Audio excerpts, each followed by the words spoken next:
Good morning. You're watching I'm Just Saying with Jasmineshyanne.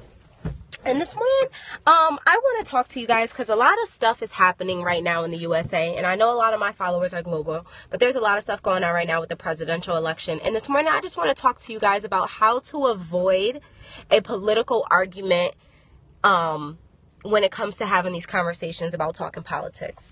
The first thing I do want to throw out there when it comes to this conversation is that not all political conversations have to be like dreadful and painful. Like, they're all not like that. But just in case, these are some tips on how to avoid that happening and still be able to speak your mind a little bit and still be true to yourself.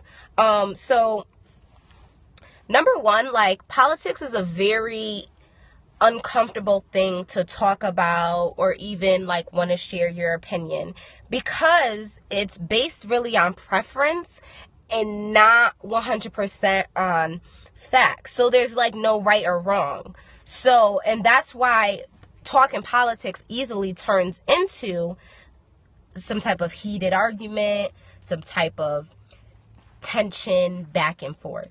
So number one is pick your battles. And I know this is really general, but you want to take what I'm saying and apply it specifically to conversations with politics, because the golden rule of any relationship is to just pick your battles. So if you give an opinion and someone dives right in and jumps in and say, no, bro, that's dumb, whatever, if they're being very opinionated, if they're criticizing your opinion, maybe you don't want to start and go back and forth with that conversation if it was just the top of the conversation. Maybe that's something you want to avoid. Maybe that's something you don't want to do, and that comes within picking your battles.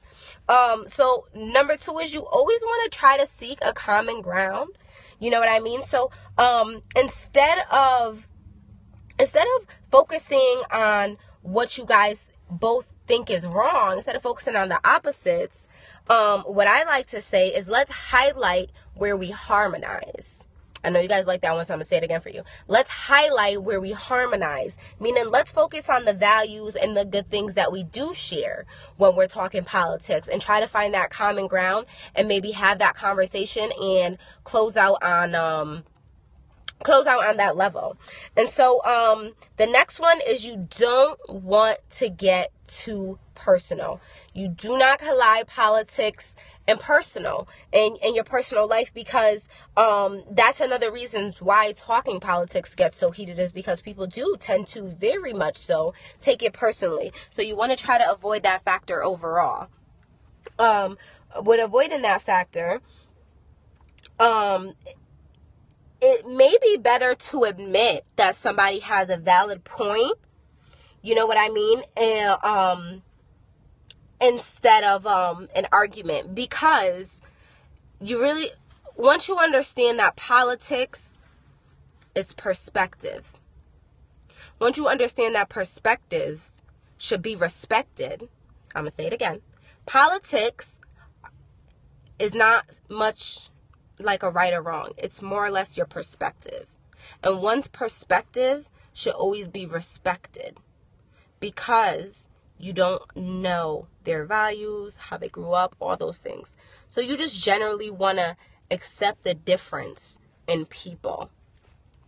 All right. So you want to respect other people's perspectives. So it may be better to say you have a valid point there, bro, on one thing you might have agreed on, or, on one thing you don't agree on this, but you can highlight where you guys harmonize once again.